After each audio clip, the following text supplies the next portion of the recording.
Welcome, everyone. I am Peter DeWitt, and this is a special abbreviated version of Education Week's A Seat at the Table. And our focus today is on the Capitol insurrection 1 year later. I'm going to be the moderator with my two guests. First is Chris Deere. Chris is the Louisiana 2020 State Teacher of the Year, and he teaches high school social studies and history at APUSH at Benjamin Franklin High School in New Orleans. And my other guest is Sean R. Harper. He is a Clifford and Betty Allen Professor at the University of Southern California Rensselaer School of Education and the Executive Director of the USC Race and Equity Center. Sean and Chris, thank you so much for being a part of this. Thanks for having us. Thank you for having us, Peter. So Chris, I'm going to start with you because you wrote a really interesting piece back a couple of years ago, and you wrote, and this was before the insurrection. I want to focus a bit on the precursors to it. And you wrote in 2020 during the contested election, you wrote a piece called "We Don't Know Who Won the Election, but I Know What I'll Say to My Class Today." And in the article, you wrote that contested elections have lasting consequences and quite honestly laid out a roadmap to what we see to this day. So what did you mean that by when you wrote that in 2020? And what are some of those consequences outside of the insurrection that have happened? Well, as a history teacher, I'm always constantly looking at contemporary events through the lens of what transpired in the past. So we did see an election in 1876 where there was no clear winner. And we saw what different political parties and groups did after that. So when there was no clear winner, there's obviously going to be some sort of backlash from people who feel that they have won. We see this throughout history, through the Reconstruction era, through the late 19th century. And it was one of those deals where this has actually happened in our lifetime. And it's something that I need to discuss and address with my students by using the history that we've already somewhat analyzed as this sort of platform to have these conversations. And we know that it's crucial. If these things happen throughout history and we see what happens then, we can most certainly tell what's going to transpire today. And I definitely want to come back to that last part because I think that's getting increasingly more difficult to do. And I know it's something that Sean, you've written about as well, but in a recent EdWeek piece that you wrote called "The U.S. Capitol Insurrection was a Case Study in White Privilege."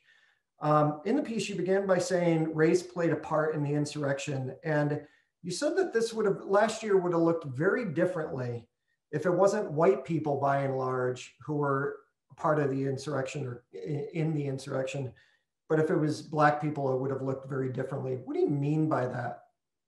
Sure. Like Chris, I too am a history aficionado. I'm a real appreciator of historical facts. We don't have to look way back into the distant past to, list numerous examples of there being a different standard for Black Americans when it comes to interactions with law enforcement.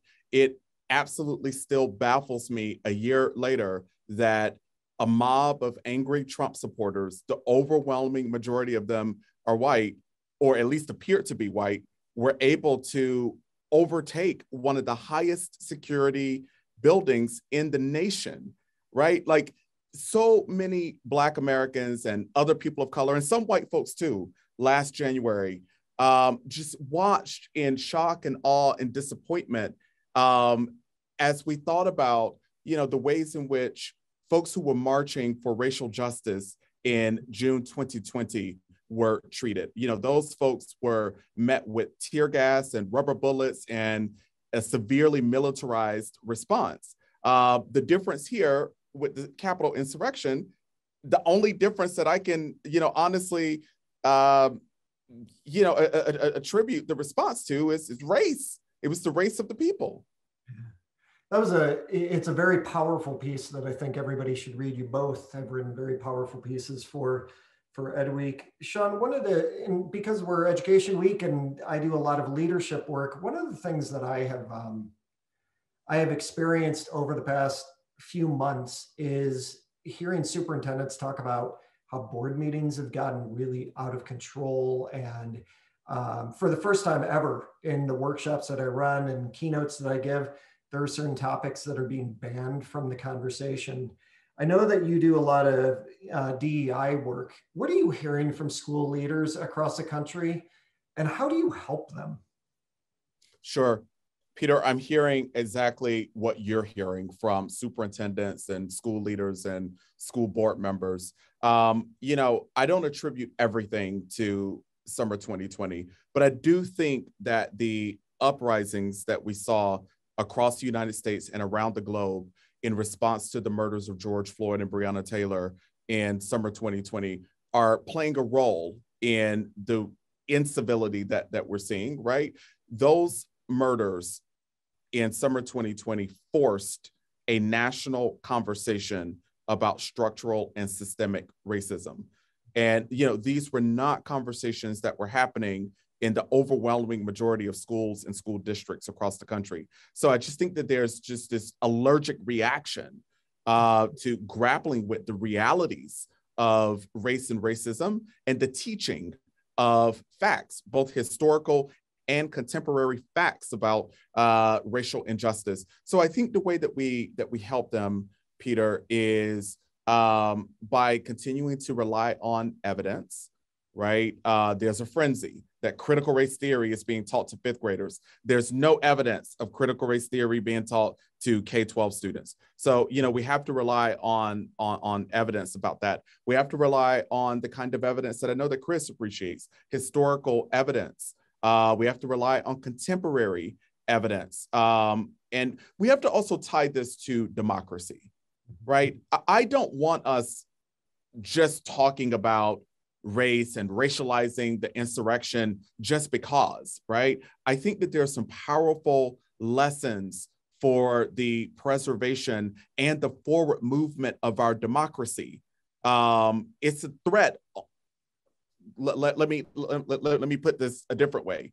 On the flip side, it's a threat to our democracy when we deny school children the opportunity to learn the truth about America's racial past and present. Yeah, I think it actually devalues our students because it doesn't give them the courtesy to be able to talk their way through it and engage in these conversations. And I find that so often we're trying, not we, the three of us are certainly not doing it, but so often you've got politicians and parents and trying to ban the very conversations that could help actually bring to light and clarify and help work out some of these issues and crisis and just outright discrimination and racism that we see.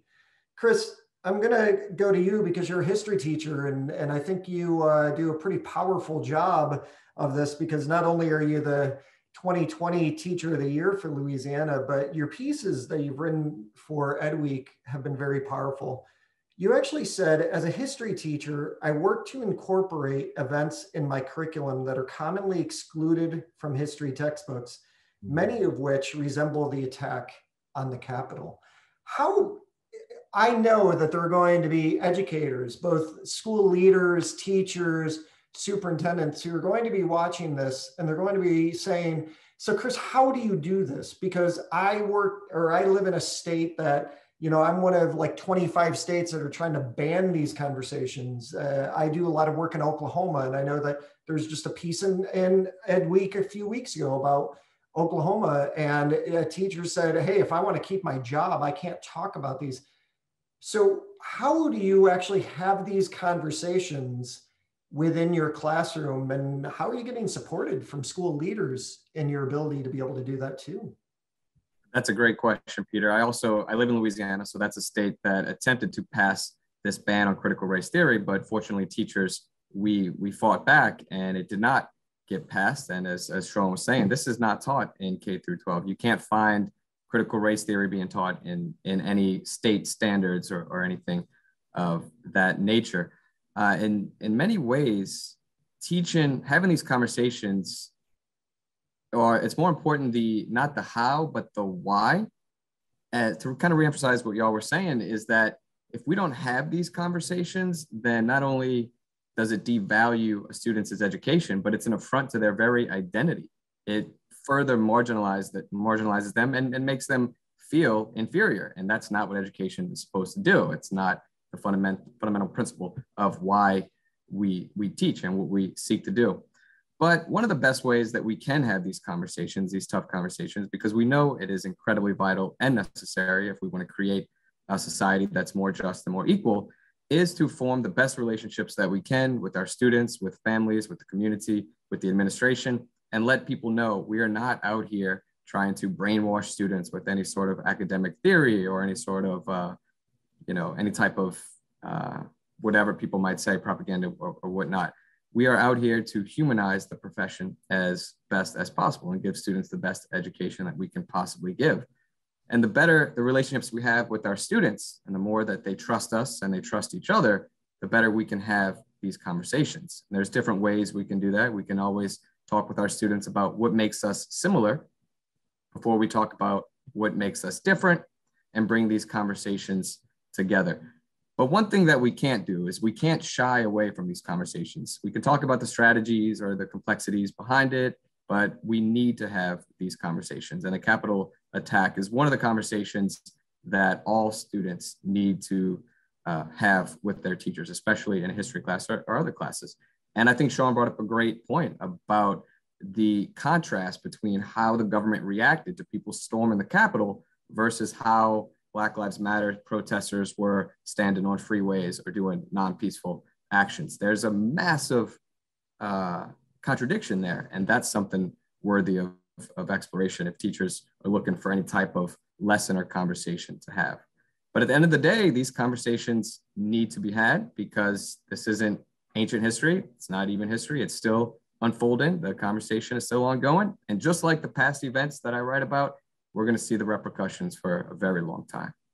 Yeah, your piece was very interesting to talk about, what happened in our history and the fact that this is just mirroring all of that. And the fact that it has also, in your class, helped you to actually make this all real, sadly, but make this all real for your students because they often will look at history and think that happened so long ago, but you're able to actually say, yes, it did. And look how it's still happening now. What I'd like to ask is one last question before we wrap it up. Sean, you have had a huge impact on me. You probably don't know that, but in the work that I've done around LGBTQ students, and you've had some really powerful research around minoritized populations, and your articles that you've written for Ed Week have certainly had that kind of impact. What are you hoping that people are going to take from the piece that you wrote about the fact that this was a case study in white privilege? What are you hoping that they're going to take away and actually do something about it? I hope that teachers, school leaders, parents, and the public will actually be inspired by the piece, inspired to take seriously our responsibility to prepare young Americans to be conscious of the miscarriage of justice and the inequitable application of justice along racial lines. I'm hoping that teachers in particular will be inspired to engage their students as analysts who not only analyze, the sort of obvious parts of the insurrection, right? The threat to the democracy, the contested election, the so-called big lie, all of those things are important things to analyze. But I also hope that they will be inspired to engage young students as brilliant analysts of the racial realities that were on full display on January 6, 2021. Let me ask you a follow-up on that, actually, Sean, because you just inspired a thought. What are we supposed to do within our schools if the very teachers and leaders who are responsible for having those conversations actually believe things like the big lie? And what do we do then? Yeah, this is a great question. I'm glad you followed up with it. I am an education purist, actually.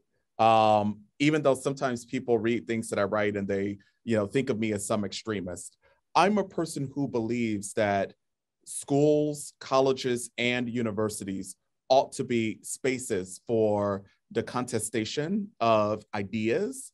They ought to be spaces for ideological diversity and for for students and educators alike to wrestle with their differences of perspective and opinion, and to back those things up with evidence, right? So I think that even if there are educators who believe in the big lie that the election was stolen, or that the election was even close. It wasn't close, by the way. The person who won by 7 million votes. That's not close, right? I think that we have to bring those kinds of data and evidence to the conversation, and then, create a space for folks who still believe in the big lie to then provide some sort of counter evidence to, prove otherwise. Good teaching facilitates an opportunity for students to do that.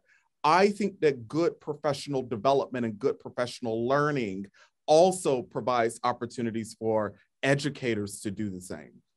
Thank you for that. Chris, I know that one of the things you talked about in your piece was the fact that you do set up such a climate that Sean is just talking about, where you set up that climate so you can have these opposing views come together. And you actually talked about having it be a safe space where they can talk. So what are you hoping? I'm going to ask you the same question I asked Sean. What are you hoping people will gain from reading your recent piece in Ed Week? And what do you hope they will do with it after they leave? Yeah, that's a great question. I appreciate it. So I do try to cultivate a climate where students can feel safe and whatnot. And I'm not going to say it's perfect. It's always a work in progress. We're never finished with trying to create these spaces for students. But what I hope readers gain is many. Well, first, I hope that they realize that they do have a moral obligation to have these conversations. If we want students to be better in critical thinking, better with being a citizen, making decisions, understanding the past and understanding our country, scars and all, then these conversations need to be had. So hopefully they get a sense of that they might feel morally obligated to have these conversations. But for the most part, I want teachers to feel emboldened, and I want them to feel that they shouldn't feel in a way that, oh, we can't have these conversations because it might upset some people or it might make people uncomfortable. As history teachers and teachers in general, we have to have a climate where students, they feel safe, but also have to embrace discomfort, and not just students, but administrators as well. And again, like Sean was saying, when we have these conversations, they do need to be based in historical evidence, and they do need to be based in logic and fact and whatnot. So if students or administrators do have certain views, maybe they believe in the big lie, maybe they think that this shouldn't be taught, I don't want teachers to shy away because of what is transpiring outside of the classroom. I still think teachers should feel emboldened, and they should feel ready and prepared, because at the end of the day, students deserve an honest reflection of not just the country's past, but also what's happening right now, because it impacts their very material lives. And I think this conversation in general is the reason why we need to engage in more of these conversations. Thank you, both of you, for being a part of this abbreviated version of A Seat at the Table. Chris Deere, Sean Harper, thank you so much for what you do.